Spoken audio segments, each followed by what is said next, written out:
Hello, I'm Phil Svitek, 360 Creative Coach, and welcome to my blog, where it is both my mission and my pleasure to highlight my creative journey in hopes of giving you inspiration, specific takeaways, all that way your journey can be at least a little bit easier. Now, before I fully dive into everything, I would love to take the opportunity to invite you to subscribe if you haven't already. That way you get all the various lessons and episodes that I put out right when I put them out. Thank you if you just did, and thank you if you already were. It truly does mean a lot to me, as I hope it does to you. So, a couple of sort of quick things that I want to mention. So, recently I was interviewed for two separate publications, one called Shout Out LA and one called Canvas Rebel. Both of those articles have been published. I've linked to them below in the description so that way you can check them out. And if you've been sort of with me on this journey, you'll know a lot of it. But sometimes it's good to have like a refresher or, see in a different context as in the written word. And yeah, basically with the Shout Out LA piece, I talk about sort of my process, my goals and things of that nature. The Canvas Rebel one is more geared towards my hiring process when I do hire people for my various projects. They asked me about NFTs and I kind of gave, under the circumstances, I gave the best answer that I could, simply because, they're so nuanced and stuff like that. But, if you're curious about any of those things, check them out. As I said, they're linked to in the description box. So, yeah, they're pretty quick and simple reads. And, let me know what you think if you do. The other thing, so if you've been tracking me, especially the vlogs for the past, even just a couple of weeks, if not months, but you'll know that I'm really big currently into studying animated movies, anime specifically, and there's this movie coming out called A Lonely Castle in the Mirror. And it's a movie that's like playing in theaters, but only as a 2-night event, June 21 and June 22nd. And it's unfortunate because just timing-wise this week, I've got so much other stuff that like conflicts with this.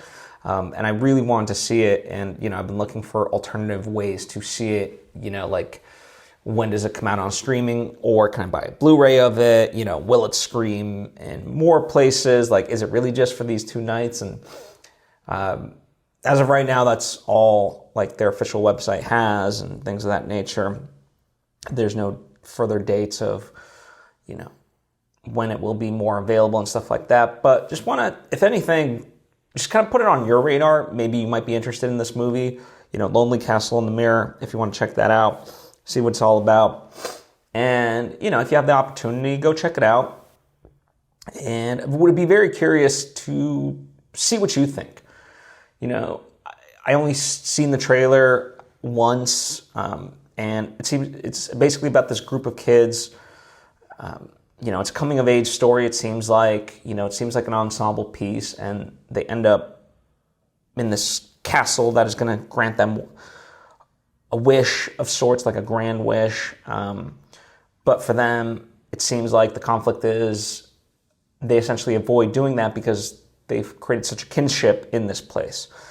So that to me is very interesting. It seems like a very fantastic story, but grounded very much in human depth, right? And that's what I truly appreciate. It looks good. I think it'll be good. It's based off of, a very successful book. I've not read the book, so I can't speak for that. I just know that that's the case. So yeah, if that's interesting to you, be sort of my ally and go out, check it out, and let me know what you think. June 21st and June 22nd. It will be out in theaters for those 2 nights only. And it's not even for me, the issue is not that it's out only like those 2 days. It's that, at least for me, there's only 7 p.m. screenings. And that's it, right? So no matter what theater is going to be playing it, it's just the one time slot. And it's like, okay, well, I can't do either of those times on those days. So yeah, it's unfortunate, but it is what it is. Nonetheless, sort of my public service announcement for you, because maybe that's something of interest. As far as me, what I've been up to, I will say I've been posting less episodes recently, and that's simply because I've been more focusing on just getting the latest revision of the script that I'm working on done. And last week, what really, was a step backwards, but in many ways it created a trajectory forward. And, that seems to be a theme of how I tend to write, right? A couple steps forward, go back, a couple steps forward, go back. And, one of the things I posted last week was essentially a character/story beat sheet. And, you can check out that video or that episode. I'll link to that as well. And it talks about, the process of how I made this. And essentially, it's an Excel sheet and has all the characters in a column. And I can track, what they're doing on screen, off screen, and things of that nature, right? So it's very, it's summarized, and I have a macro view of the story because, when you write a script, you're starting to get into the weeds, especially with the story that I'm telling. You want the details to be fully realized, but obviously you need to be consistent and make sense and not have plot holes, so you need to be able to take a larger view of the macro. So it's a very sort of arduous, if you will, process of being the minutia, yet having that bird's eye view. And this kind of helps me do that. And so that's been a major breakthrough. So, I wasn't making revisions per se on the script, but this allowed me to have that. And now I've essentially gone back and revised the first 15 pages to be a lot stronger, have more consistency, and create a better runway for the rest of the story, right? Because the eventual plot holes that I was dealing with, they were because of results of the beginning, right? And so, I introduce a couple things in there, layer it in, make things stronger, clarify things, and, that's sort of been very helpful, right? And I know that doesn't, talking about it is not as exciting, right? Writing, the process of writing, for all intents and purposes, is really quite boring. It's the final product that is actually exciting, at least, to the outsider. But it's been great. And, tomorrow I have a meeting with a couple of my collaborators based on just a couple of the revisions and stuff like that. So it'll be great to get their feedback at this milestone, right? Because sometimes, the questions that arise for me, it's I could spend the time, go through it, and finish the entire script, but that's a lot of time when, there's stuff that I'm unsure about or could be finessed at an earlier point, right? So it's great to have their input, at these various benchmarks. And so I'm excited for that. I'll report back on that next week. And overall, my goal is to, now that I have this and, their input and stuff like that, to finish the revision of the draft by the end rather of June. And it would be great. We'll see what shape that script is in, but it would be fantastic if it was in good enough shape where we agree with it, it's strong, couple changes, sure, we'll make those revisions, but after that, we can start to get into a table read of other people who have never interacted with this story and get their feedback. So we'll see. I mean, who knows? Where we'll be at, all I can control is the time that I put in. And as I said, as a goal for myself, the end of June is kind of what I'm aiming for. So yeah, that's going to be, what I'll be working on. And that's why if you see less episodes posted, it's because of that. I'm putting in the time for that. And I think there's a lesson in there, overall, for me, I look at this point, about 1,500 episodes that I've done, lessons that I've created and stuff like that. And so, there's this sort of inherent desire, right? I want to continue to share, and I continue to gain new insights and new techniques and stuff like that. And so my desire is always to be able to share that with you as soon as possible, right? But I also know that the older episodes are still valuable, right? And so kind of part of my, essentially taking my own advice is to repost some of that stuff, highlight it, so that way, people who might have missed it initially are aware of it and they can get the benefits of it. Things of that nature. And also just giving myself that grace that, yes, of course, this is important to me to put out all of this stuff, right? And to interact with you and give you the best stuff. But what really fuels that is, my knowledge of doing all the other stuff, right? And, at a certain point, it's like, what's the priority, right? And the priority, of course, in terms of everything is my work, then the work I do on the side with people, and then because that all that allows me to be able to create my projects, right? And so then, of course, my projects are important, and this is I would say fourth in there. And it's not to say, as I said, it's not that it's not important to me, but we all have to prioritize based on certain things, right? We can't do it all. Just like I tell people, it's like, listen, pick one or two and focus on those. And it's not to say you can't do the other ones, just not right now. And, obviously in the past and certainly in the future, I will continue to integrate the two together. But for the time being, I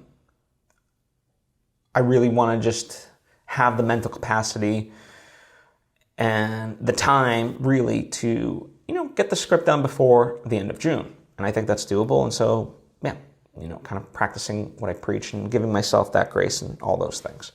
And I know I'm repeating myself, but I think it's important to highlight that because we put this undue pressure on ourselves to do, a million things all at once. And it's okay to take a break now and then, whether from all of it, like going on a vacation, I think that's certainly important. But also, reprioritizing of okay, you know what, this is the deadline that I have to meet on this specific thing. So let me go ahead and, do that. And then I'll get back into the swing of this other thing and resume that. And everything will be ultimately fine, right? And that's the good part. So, yeah. And speaking of that, so June 20th is the 1-year anniversary of the premiere of A Bogota Trip. So my second feature film.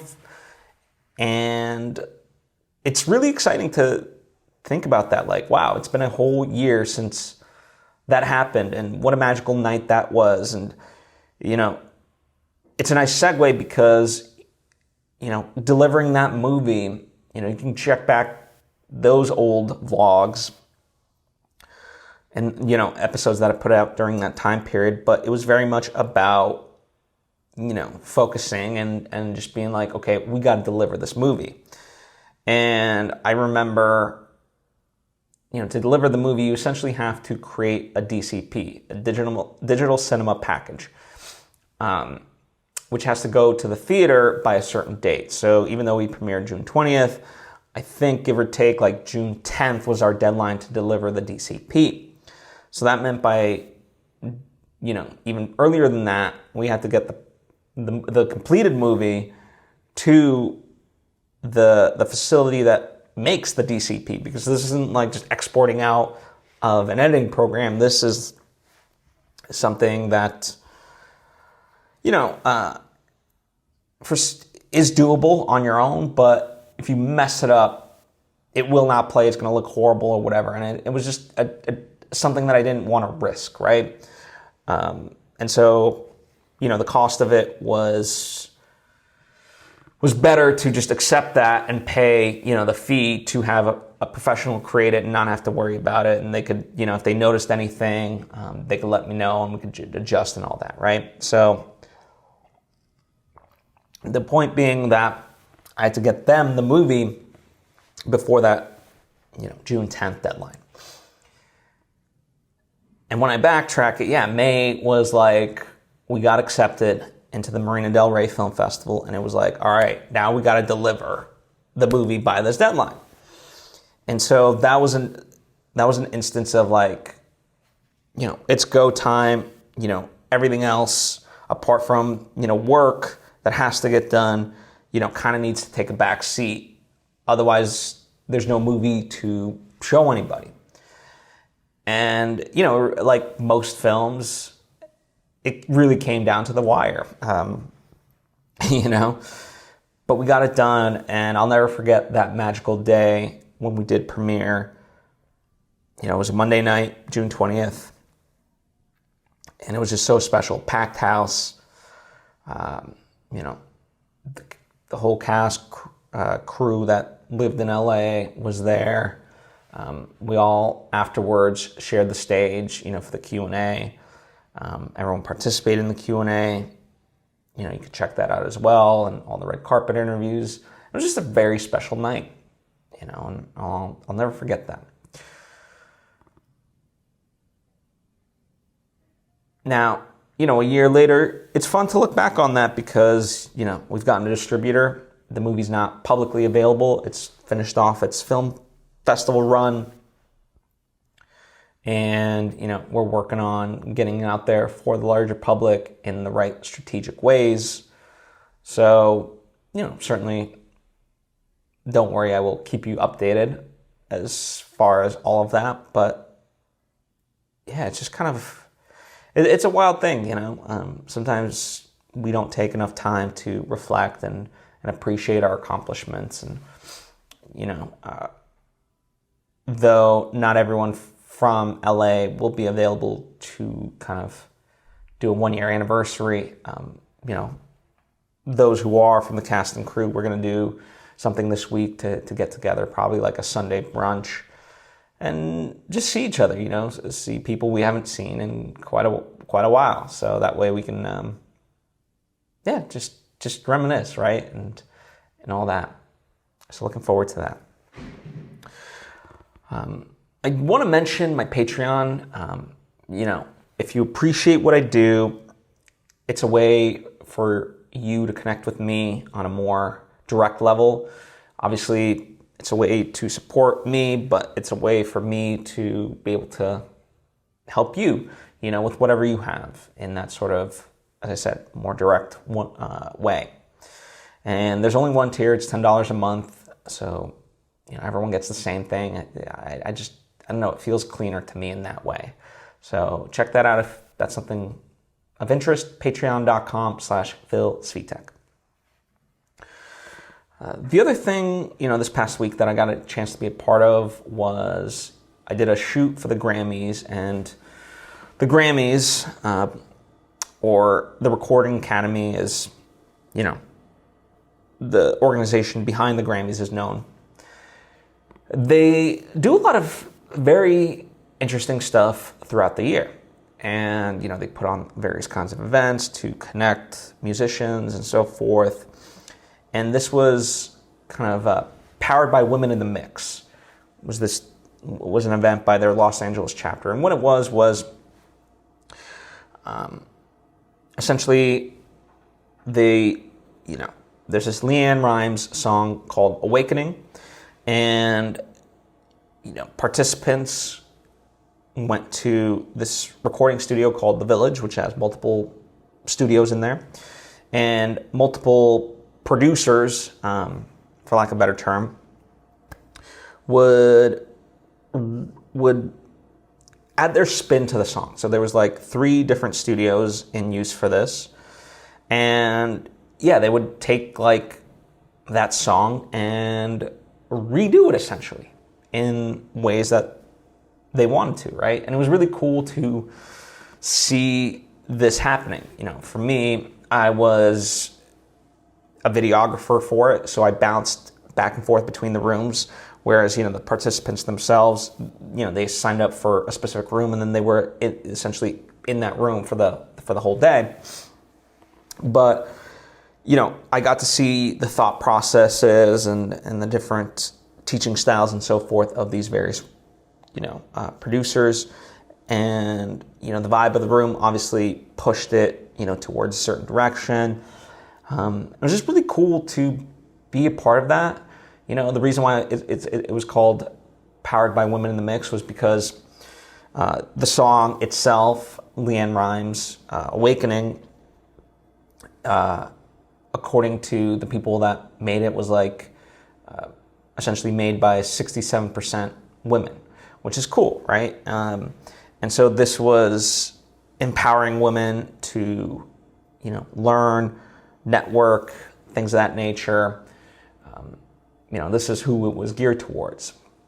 And it was wonderful to, as I said, see the process, but then afterwards hear the products themselves. Part of it, like, for me, it'd be equivalent to me, like if someone sat in on editing session, video editing session of mine,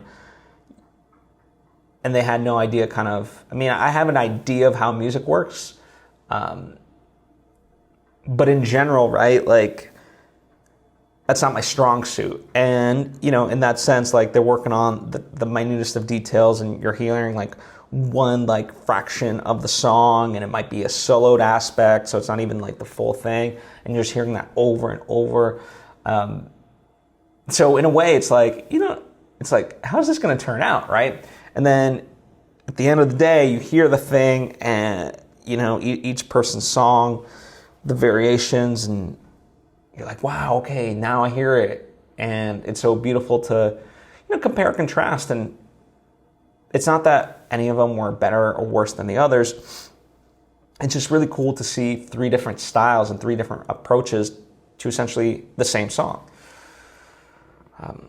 So that was really cool to observe. And afterwards, there was like a whole mixer aspect to it, and getting to, learn the participants that took play, that were a part of it, and, hearing their stories and stuff like that.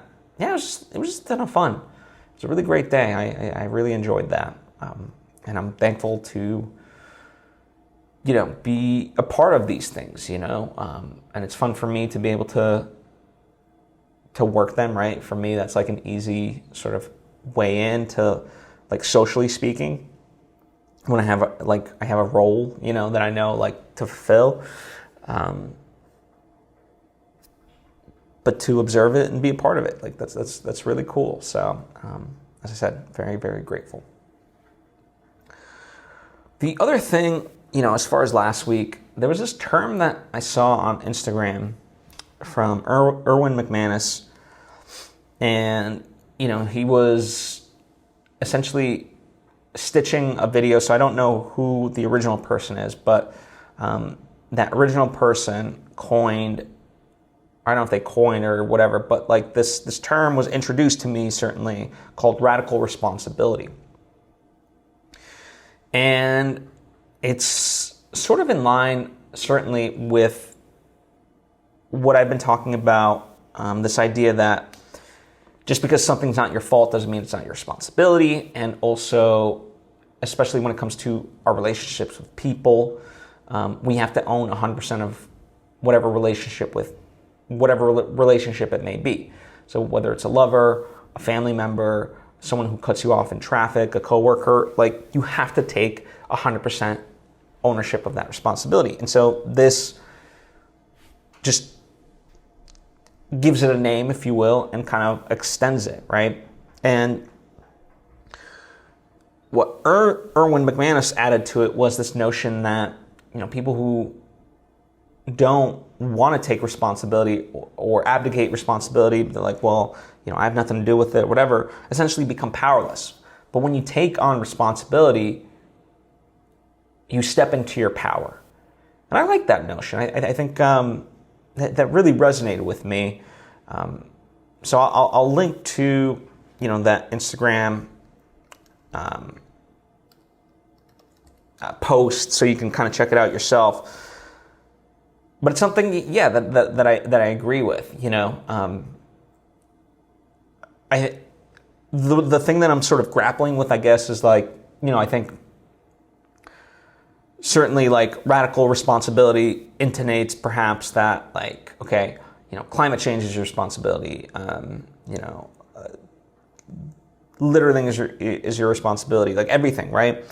And, certainly I'm someone who, if I see trash nearby or something like that, like I'll just kind of pick it up and throw it away or something like that. Like I do try to do the right thing whenever possible. But obviously, I think there's only so much you can do, and so you're much better off essentially like, choosing, in a way it's like when people say like, well, what charity should I be a part of or donate to or whatever the case may be, and it's like, well, the thing of it is there's so many unfortunately needy causes, for lack of a better term, out there that you can't go wrong, right? Like if you just are genuine and you give, then you really can't go wrong. You just have to pick something, right? And so, that's my only quandary with it, is like to not overextend yourself into, where it works against you, where all of a sudden now you're having anxiety because you're not able to fix everything. So I think, and I don't necessarily know what the solution, perhaps I know the solution, but I don't know how to express that solution. But I like the concept, again, in spirit, it is very much aligned with my sort of way of thinking, right, as I mentioned. And which speaks to kind of a tangential aspect, but in a lot of ways in life, it's about looking inward, right? We try to fault others, or we want others to fix problems, and it's like it's not going to do anything. And more recently, like it's interesting. I have a friend who is like affected by another person's actions. And again, it might not be that my friend's fault, but it is their responsibility, right? And so like, it's driving them insane. And they want the other person to change, but I know that other person won't change, right? And so it's like, we have to, a lot of times, like all the therapy that I've done, right? It's everything that like I've had issues with. It's like, it's more of a reflection on me than anything else. And the journey has been looking inward rather than outward. It's like, why is this triggering me? Why is this upsetting me? Why am I so frustrated? Why am I letting this ruin my day and stuff like that? And yeah, it really is that, so it's an interesting aspect of us, all of us as humans, right? Like the ego very much wants to point and blame and stuff like that, but really it's us, right? It's like, why are we letting this affect us? Byron Katie's podcast is wonderful. If you're not familiar with it, you can check it out. But essentially, she walks people through the work, and what I mean by the work is, that's what her term is for examining any beliefs that are causing upset or sadness, whatever it may be for people. In fact, a recent episode was, about this woman who's like former boyfriend, let her know that he loved her, but only as a friend, and that he loved someone else, right? That was the kind of like the starting position of the whole thing. And,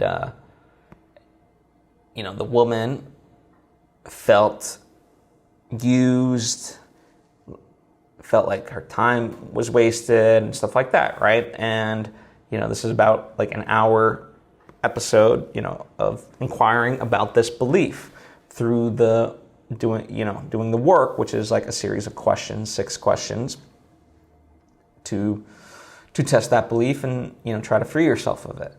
And it's a very fascinating process. And again, then talk about like looking inward. That is very much looking inward.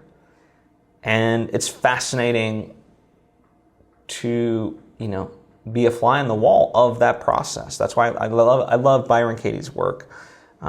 She's phenomenal in the way that she is a guide to these questions and helps people to get rid of their limiting beliefs, or beliefs that make them suffer. So it's really, really, really interesting. Another sort of aspect, this is unrelated to what I've been talking about, but any of the freelance stuff that I've taken on, any stuff that's like consistent, one of the things, that I'm sort of looking at is restructuring how I sort of price out certain things. So because, there's certain shows now that, might require more specification than the normal episode, right? That I do for a person, for a client. And so, in my mind, it's like, okay, I can present them with 2 options. I could either say, hey, I'll raise the overall price on a per episode basis, and that'll cover it overall. And some weeks you might not necessarily use it, but the times that you do, it balances out, and it'll be a little bit higher, but not by much. Whereas I can alternatively keep the same price on a per episode basis, but any like additional stuff will be like add-ons, let's say, right? And those will be priced out a little bit higher, since you're not taking the discounted like per episode increase, right? So I don't know. There might be other options and stuff like that. Something still going through my mind, but yeah, I think it's very interesting. And much like anything else, it has to be organic and stuff like that. And really, it's just more so. It's like, hey, listen, at the end of the day, like, I want to do a good show with everybody, but it's like, if this was the stuff that we agreed to, obviously I don't want to be taken advantage of, right? And, there's been enough times where I've been amenable and done, certainly I want to do a good job and be there for people, but it's like, okay, it's like that old saying, give an inch and they take a mile sort of thing. And it's like, okay, let's reel it in, But I think, speaking to the responsibility aspect, it's like, I don't need to be upset by it. I certainly allowed X, Y, and Z, and now it's about just readjusting, right? And letting them know. And certainly in the past, I've let them know of like, okay, well, so this is a little, don't take advantage. I'll do this time, but don't take advantage of it, that type of thing. So, yeah, I've said it before, borrowing from Tim Ferriss, the quality of your life is directly proportional to the amount of hard conversations you're willing to have. And not that this is, a hard conversation necessarily, but, because sometimes hard might imply confrontational. But no, it's just about, speaking what is and coming to a resolution. That's all. The last thing I want to talk about is just sort of 2 things related to AI And certainly, like, it's been on my mind to do an updated episode on AI and where my thoughts are on it, but it requires a little bit more, and I'm still kind of piecing certain things of how we want to say them. But the two things that I do want to talk about today, as far as AI is concerned, is, someone brought up the notion that, listen, whether it's movie studios or whoever else, they have it in their head that they want to utilize AI, right? And so let's just take the movie studios. As far as writers are concerned, it's like movie studios want to use AI to help write. Rather than let them dictate how AI will be utilized in the writing process, artists, writers should take on that responsibility. Now, whether or not that is the right approach, I don't fully know. In theory, it makes sense to me. It aligns with my overall thinking. I think, in anything, you want to dictate and have agency within the conversation as much as possible. And certainly if, a writer comes to the table and says, hey, here's how we can utilize AI, rather than, someone just telling you what to do. I think in any form of employment, we want to have at least a little bit of input, right? Rather than just be like these gears in this machine, right? So in that same way, again, talk about like radical responsibility and looking inward. It's like, let's bring solutions to the table. It's like, okay, clearly you want to utilize AI. Here's actually how we can utilize AI in a smart, beneficial way for the writing process, right?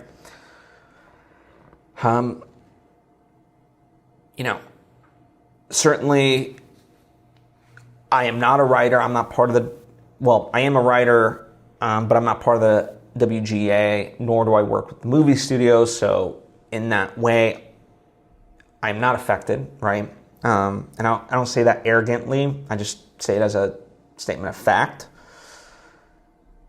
But when it does come to AI, I think about for myself, what are the ways in which this can help me? And, I talk a lot about with my friend, like, I think,